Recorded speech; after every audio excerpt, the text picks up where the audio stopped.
Hello guys, welcome to my channel. तो दोस्तों, हम सौरमंडल के बारे में पढ़ा रहे थे और मैंने पिछली वीडियो में आपको बता दिया था कि सौरमंडल क्या है और मैंने सूर्य के बारे में पढ़ा दिया था और हम ग्रह के बारे में पढ़ा रहे थे और मैंने बुध को डिटेल में समझा दिया था। तो आज हम बात करेंगे शुक्र ग्रह के बारे में। तो शुक्र ग्रह के बारे में जितने भी क्वेश्चन कॉम्पिटिटिव एग्जाम में आते हैं तो आज हम उनको ठीक प्रकार से समझ लेंगे अच्छी तरीके से। तो आज हम बताएंगे शुक्र ग्रह को डिटेल में। ठीक, तो शुरुआत करते हैं वीडियो को।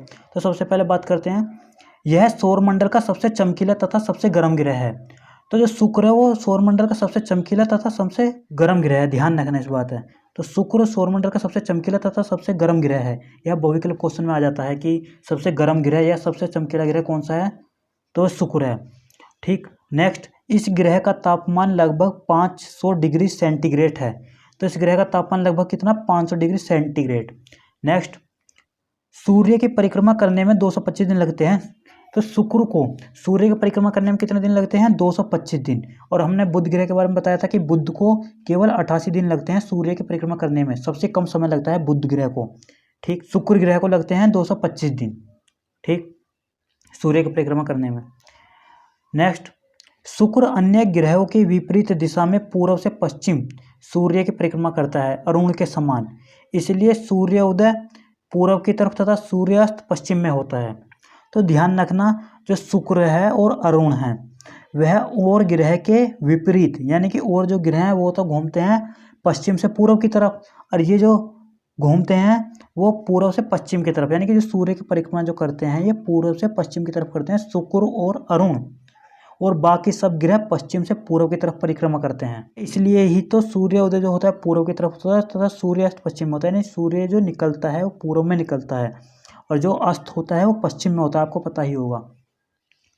ठीक, नेक्स्ट, इस ग्रह के वायुमंडल में लगभग 95% कार्बन डाइऑक्साइड यानी कि CO2 और 3.5% भाग नाइट्रोजन का है। मतलब इस ग्रह में जो इस ग्रह का जो वायुमंडल है उसमें 95% क्या है, CO2 मतलब कार्बन डाइऑक्साइड, और 3.5% क्या है, नाइट्रोजन है। तो ये दो मुख्य गैस है। सबसे ज़्यादा कौन सी है, कार्बन डाइऑक्साइड 95%।